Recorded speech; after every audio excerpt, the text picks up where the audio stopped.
ভ্ৰাম্যমাণ থিয়েটাৰত সিন্ডিকেট ৰাজ অনাট্যকাৰ অভিজিৎ ভট্টাচাৰ্যৰ সিন্ডিকেট দীৰ্ঘদিনীয়া অভিযোগে পুনৰ বল পালে অভিজিৎ ভট্টাচাৰ্যৰ বিৰুদ্ধে বলিষ্ঠ অভিনেত্ৰী প্ৰাঞ্জনা দত্তৰ অভিযোগ পুৰণা নাটকৰ পৰা বেলেগৰ নাটকৰ কিছু অংশ মানে অভিজিৎ ভট্টাচাৰ্যই লিখি মই এই নাটকখন বনাইছে এইবিলাক কথা একো আচৰিত কথা নহয় কাৰণ অভিজিৎ ভট্টাচাৰ্যই তেনেকুৱা কাম ইতিমধ্যে কৰি আহিছে আগতে আমাৰ নাটকৰ ক্ষেত্ৰত তেনেকুৱা হৈছিল আৰু তেওঁৰ বিপক্ষে কোনোবাই কিবা ক'বলৈ গ'লে তেওঁ সদায় এনেকুৱা ধৰণৰ কাৰবাৰবিলাকে কৰে প্ৰযোজকক ব্লেকমেইলিং কৰে যদি অভিনেত্ৰীগৰাকী বা অভিনেতাজন থাকে তেওঁ নাটক নিদিয়ে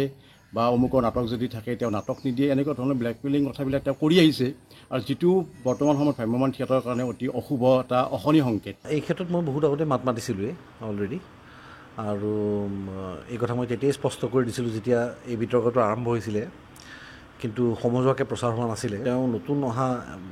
কালি পৰহি অহা এগৰাকী অভিনেত্ৰী নহয় ভাল পাৱাৰফুল অভিনেত্ৰী আমি আজি অত বছৰৰ পৰা দেখি আছোঁ কোনোবা এগৰাকী অভিনেত্ৰী বিশেষকৈ অসমত য'ত অভিনেত্ৰী আজি থিয়েটাৰ নগ'লে তেওঁলোকে ঘৰ চলোৱাটোৱেই মুস্কিল হৈছে তেনেকুৱা এটা সময়ত এটা বছৰৰ কণ্ট্ৰেক্ট এখন বাতিল কৰি দিয়াটো বৰ ডাঙৰ কথা আৰু বৰ লজ্জাজনক প্ৰাঞ্জনা দত্তৰ অভিযোগৰ পাছতে সাংস্কৃতিক মহলৰ তীব্ৰ প্ৰতিক্ৰিয়া এইটো আচলতে হ'ব নালাগে এনেকুৱা কথা যদিহে গুৰুতৰ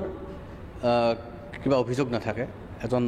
চুক্তিবদ্ধ হোৱা সেই অভিনয় শিল্পীয়ে হওক বা তেওঁ পোহৰ শিল্পীয়ে হওক বা মঞ্চৰ কাম কৰা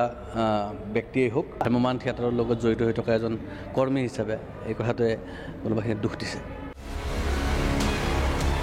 ব্যুৰো ৰিপৰ্ট প্ৰাগ নিউজ